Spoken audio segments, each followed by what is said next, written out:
Chers frères et sœurs, nous continuons notre réflexion sur le leadership biblique. Nous avons terminé au chapitre 1, le défi du leadership biblique.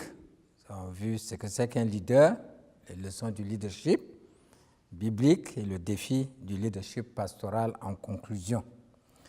Maintenant, le chapitre 2, nous allons parler de ranimer les dons et cultiver les capacités de ministère parmi les membres. Ça, c'est un test de leadership. Le pasteur étant un leader, il est appelé à ranimer les dons et à cultiver les capacités du ministère. Il doit développer une vision de le faire pour son église locale. Dans la définition, ou du moins les trois grandes divisions de ce qu'un leader peut faire, c'est d'avoir la vision, de guider et de mener. Quelle est votre vision de cette église locale où vous êtes pasteur? Quelle est votre vision? Eh bien, on peut partager rapidement. Quelle est la vision que vous avez pour l'église? Bon, je sais qu'il y a des gens qui ont beaucoup de visions, l'agrandissement de l'église, la construction de l'église, les programmes d'évangélisation, vision de faire telle ou telle autre chose. Toutes ces choses sont bonnes. Mais mettez dans cette vision celle de ranimer les dons. Parce qu'en ranimant les dons, on peut guider les chrétiens à découvrir quelles sont leurs capacités pour s'engager dans l'évangélisation, pour faire une œuvre de bienfaisance, pour construire l'Église, pour aller en mission. Quand les membres découvrent ce qu'ils sont, ce qu'ils savent, et alors ils vont faire. Je vous rappelle encore ces trois caractéristiques qui sous-tendent l'action du leader. Savoir qui on est, savoir qui on est en train de diriger et où est-ce qu'on va. Et puis faire, poser des actions, mobiliser les gens à cette vision et évaluer. Donc, je vous ramène, chers collègues, à la vision de rendre votre église locale dynamique, avec les dons et les capacités que Dieu accorde aux hommes et femmes que Dieu a rachetés par son sang et vous l'a confié. Il vous a confié ces hommes et ces femmes. Donc, au sujet du leadership pastoral, encore, je reviens à ce que un de mes collègues, le pasteur Kambou, dit en nous interpellant de cette manière. Il dit ceci: on ne peut produire des leaders sans être soi-même leader. Former des leaders d'église signifie aussi bien l'outillage pour la croissance personnelle, la prédication, l'évangélisation, l'enseignement, le pastorat, mais aussi l'organisation et la gestion de l'église. Plusieurs divisions que connaissent bon nombre d'églises de nos jours sont souvent liées aux problèmes de leadership, l'ignorance des styles de direction et des logiques qui sous-tendent les systèmes de gouvernement des églises sont à la base de certaines réactions ou revendications qui se soldent souvent par des scissions. Dans cette remarque assez large, je reviens beaucoup plus sur former des leaders d'église par l'outillage pour la croissance personnelle qui rend les gens capables de prêcher, d'évangéliser, d'enseigner, d'exercer le ministère pastoral, de savoir organiser le travail et de savoir gérer l'église. Il s'agit ici donc d'étudier particulièrement le leadership du pasteur en enseignant et en mobilisant les membres de l'église à être au service du Seigneur et à être au service de leurs frères et sœurs, aussi bien dans l'Église que dans la communauté où ils habitent, leur entourage, leur voisinage, Il s'agit pour le pasteur leader d'exercer le peuple de Dieu au ministère, tout simplement. Paul exhorte Timothée à s'exercer à la piété. Donc c'est un exercice, c'est une pratique, on apprend, on s'exerce à découvrir toutes les grâces que Dieu nous accorde pour pouvoir être utile. En d'autres termes, développer la relation avec Dieu par la parole et par la mise en pratique de cette parole. Exerce-toi à la piété. C'est comme l'exercice corporel. Mais cet exercice corporel est utile à peu de choses, tandis que la piété est utile à tout. Elle a la promesse de la vie présente et de celle à venir. L'exercice spirituel est à la base, au cœur des actions pratiques au dehors. Exercer au ministère. Qu'est-ce que c'est que le ministère alors? La personne qui exerce un ministère est appelée ministre. C'est un terme qui est plus fréquemment utilisé dans la société pour les ministères dans un gouvernement. Le terme exprime beaucoup plus la position sociale et l'honneur qui s'y attache dans la société. Et cette position sociale et l'honneur deviennent beaucoup plus visibles que la fonction même. Parce que le terme veut dire, et dans ses grandes noblesses, service. Le terme ministre, c'est servir. C'est un service. Mais il n'y a qu'à regarder autour de nous les ministres du gouvernement. Ah oui, c'est des hommes et des femmes très intelligents, dévoués à la cause d'un pays. Mais le caractère qu'on veut voir dans ces autorités à qui on doit tout l'honneur, c'est l'esprit et une vie de service. Et si cela ne se voit pas ailleurs, dans l'Église, que nous puissions vivre réellement ce que le terme veut dire, être serviteur, être servante, servir. Quoi de plus noble que d'être au service du Dieu vivant? Quoi de plus noble que d'être au service de ses frères et de sœurs dans l'Église? Quoi de plus noble que d'être au service des êtres humains créés à l'image de Dieu dans la société? Être des serviteurs et des servantes. C'est un terme noble. C'est un terme très noble. L'apôtre Paul chérit ce terme-là. Je sers comme un esclave le Seigneur dans l'humilité.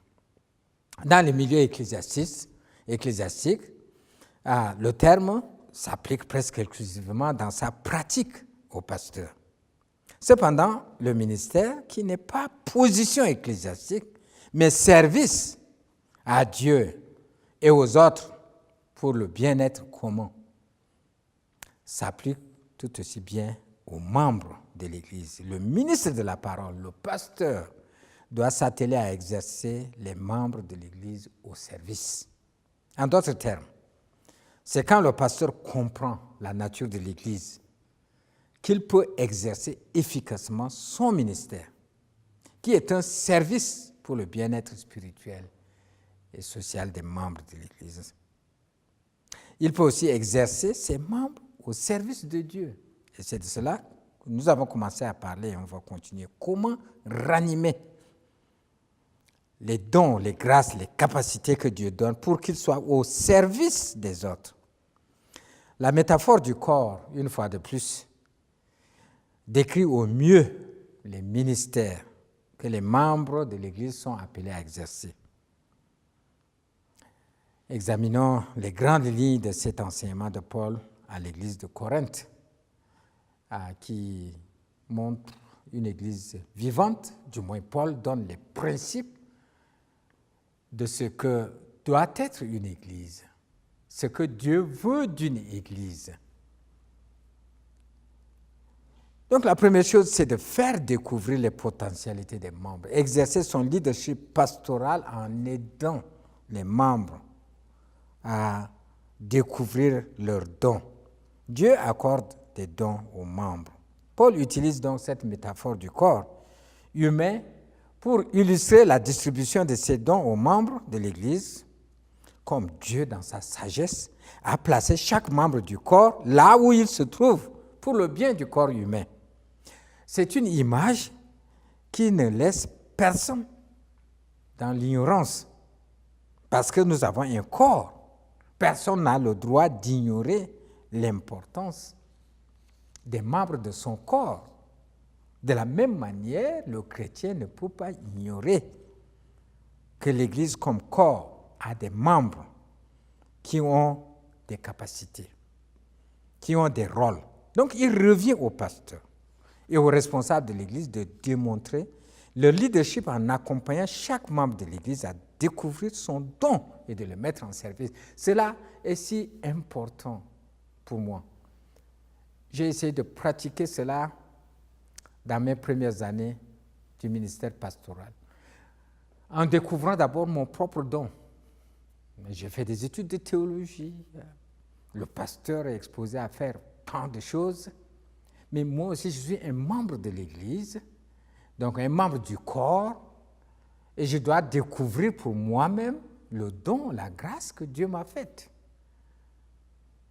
Et il a fallu un pasteur aussi qui m'a conduit à découvrir cela. Mon pasteur qui m'a vu grandir dans l'Église, dans le groupe de jeunes. Et dans la pratique, maintenant, j'ai découvert de plus en plus que mon don se trouve beaucoup plus dans l'enseignement et dans la prédication. Mon don ne se trouve pas dans d'autres choses, d'autres ministères que Dieu a confiés à d'autres personnes dans l'Église. Je me rappelle toujours de ce secrétaire de l'Église, un membre du conseil des anciens, c'est lui qui organise tout dans l'Église et qui fait en sorte que l'Église soit en ordre et qui crée une condition favorable pour moi de délivrer le message de la parole, d'avoir le temps de préparer mon message, de l'enseigner. Je compte sur lui. Je pense à ce diacre dans mon église au départ, qui avait un cœur, un don pour les malades dans l'église. Et c'est là la grâce. Un jour, il m'a demandé pourquoi je ne lui ai pas demandé de prêcher. Et puis oui, j'ai dit, bon, je ne l'ai pas programmé, mais je peux l'essayer. Et puis, je lui ai demandé de prêcher. Et il a prêché. Mais la prédication n'est pas entièrement à la hauteur de son cœur pour les malades qui l'accompagnent. Donc, il a un don principal, ce que Dieu lui a donné, et il peut participer à d'autres aspects des ministères, mais il a son don. 1 Corinthiens chapitre 12, versets 4 à 31, que je vous invite à lire entièrement dans votre groupe, nous montre le don que Dieu donne, l'Esprit qui, comme il veut, distribue ses dons à ses membres, aux membres de l'Église, et il nous faut lire entièrement cela. Et voici les grandes articulations de cet enseignement de Paul à l'Église de Corinthe. Il y a d'abord la beauté de la composition du corps de Christ dans sa diversité. Je rappelle que quand on lit 1 Corinthiens 12, le terme diversité revient plusieurs fois. La diversité.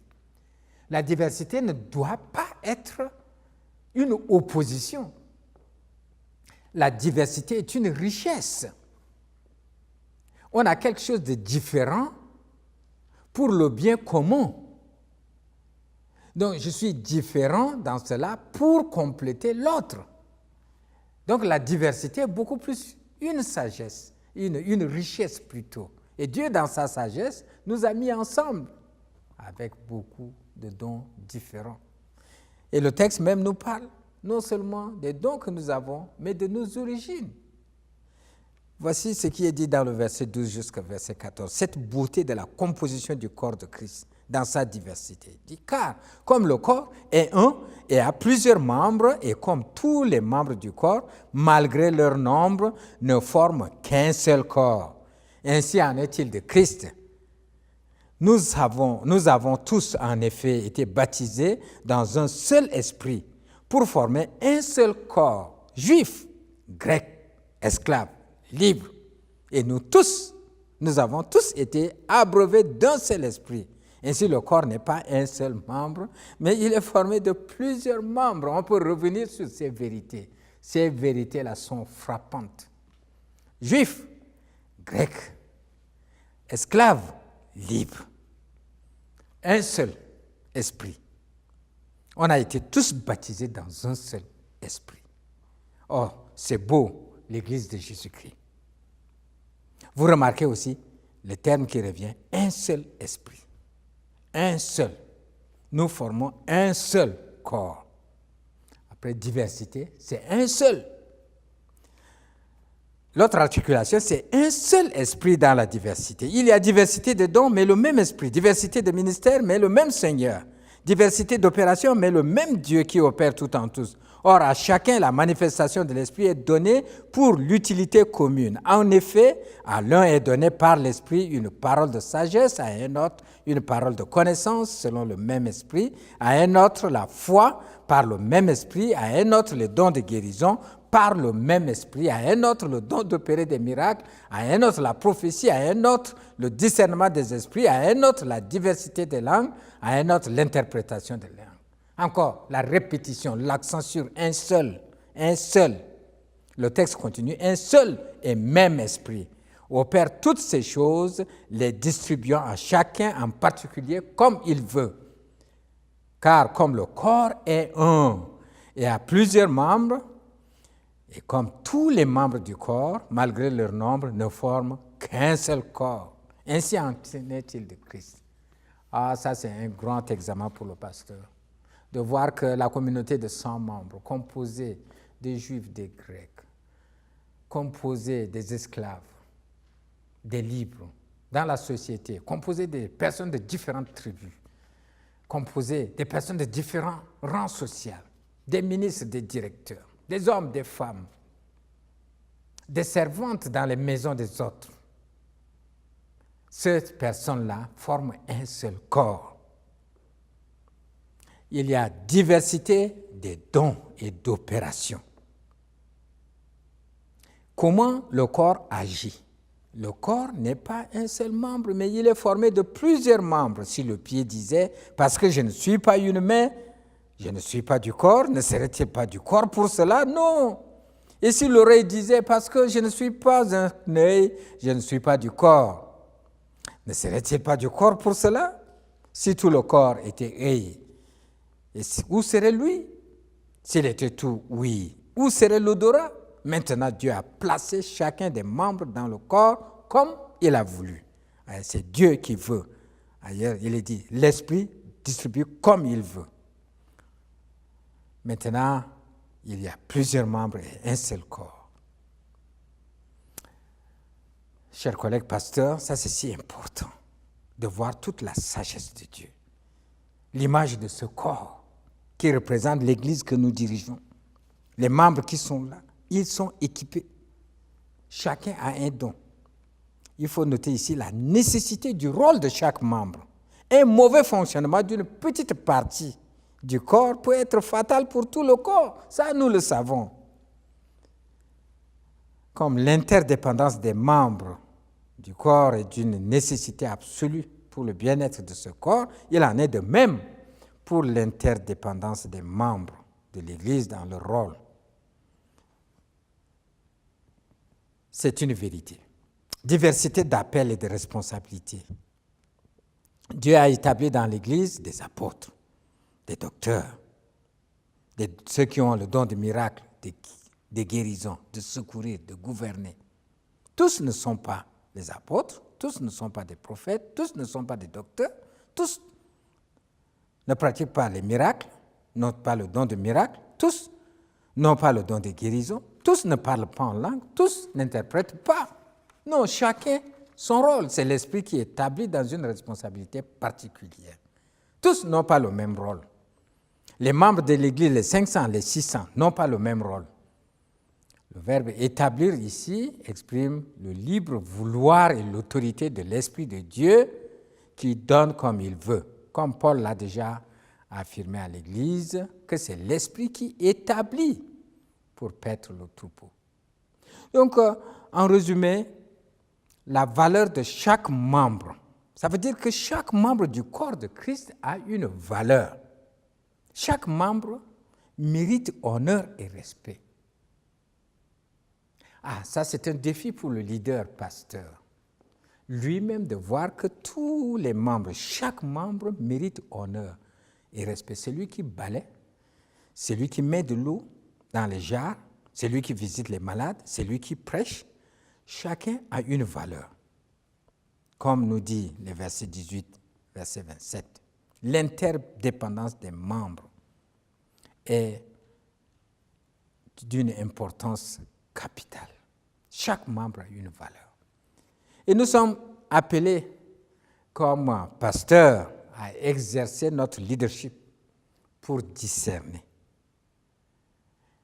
et accompagner ces chrétiens à découvrir leurs dons. Le leader mobilise dans la vision. Il faut discerner cela pour mobiliser ceux qui ont tel et tel don à rentrer dans l'action. Je reviendrai un peu sur un aspect particulier en introduisant le prochain sous-chapitre.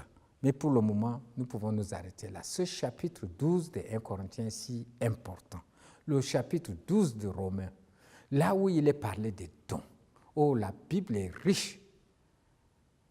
En utilisant l'exemple de corps, c'est pour nous permettre de comprendre la réalité de l'Église locale. Il faut que le pasteur, les responsables de l'Église comprennent cette réalité et voient que les membres de l'Église, dans cette localité-là, où ils sont des leaders, des dirigeants, ont tous la même valeur, méritent honneur, respect et peuvent être mobilisés, chacune avec son don et ses capacités pour la croissance de l'Église. C'est une tâche difficile de leader, mais nous sommes appelés à accomplir cette tâche avec courage et détermination pour que l'Église soit une Église vivante, avec ses dons, ses potentialités, ses grâces. Que Dieu nous aide à être à la hauteur de cette responsabilité de notre leadership pastoral.